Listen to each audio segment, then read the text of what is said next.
Name is John Kong. I'm 43 years old. We're at East West Wing Chun over on Cary Street.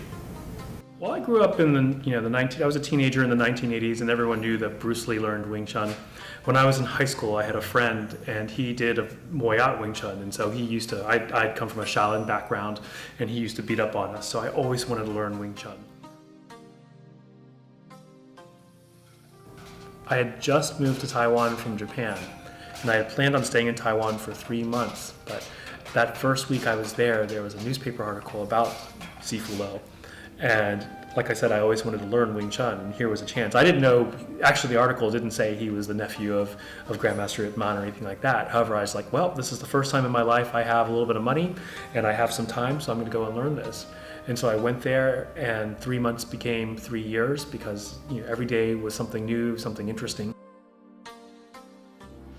When I first started, I always wanted to teach it, actually. And the very cool thing is that my Sifu, my teacher, has a very systematic method for teaching it. That coolest part of his system to me is the guided chi sao system. And so oftentimes I've visited a lot of Wing Chun schools, and I think a lot of Wing Chun schools have some great things to offer. But oftentimes when you look at the way they do sticking hands especially, it's like a student learns how to roll and then they're thrown into to swim with the sharks. Versus Sifu eases people into it. He has set patterns. So for example, you have pattern A that interacts with pattern B or C or D, and it can go from any position to another, and it gives the student a chance to feel what the right technique is for a given situation. So you have a core set of ideas that get built upon each other and that can interact with each other. And I think that leads to especially since it's not necessarily competitive with a senior student, but rather that they're helping you and guiding you, it helps you progress without having to get tense or nervous that you're going to get punched really hard in the face. That happens later.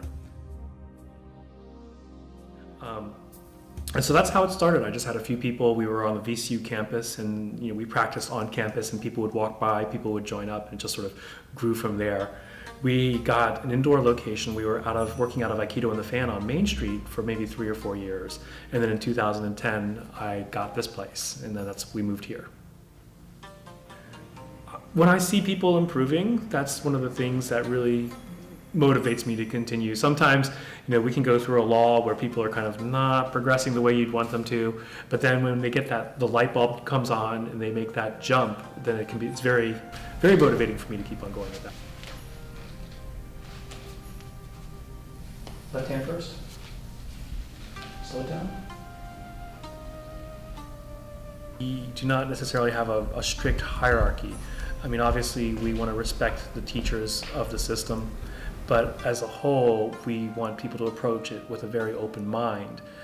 So the idea that the concepts of Wing Chun can be applied in many different ways, and it can be applied based upon your own body type. The way that we apply Wing Chun will be different from person to person, and because of that, there's always a sense of exploration. The idea that even as a teacher, I've been doing this for 20 years, but I don't have all the answers. That's what my teacher would always say to me, is that he didn't always have all the answers, but he would stop, think about it overnight, and come back the next day and give me suggestions. He has a saying that Kung Fu is dead, but that it takes a live person to make their Kung Fu alive. So Kung Fu is a dead thing. It's a fixed rote set of motions, but then a live person brings his Kung Fu to life.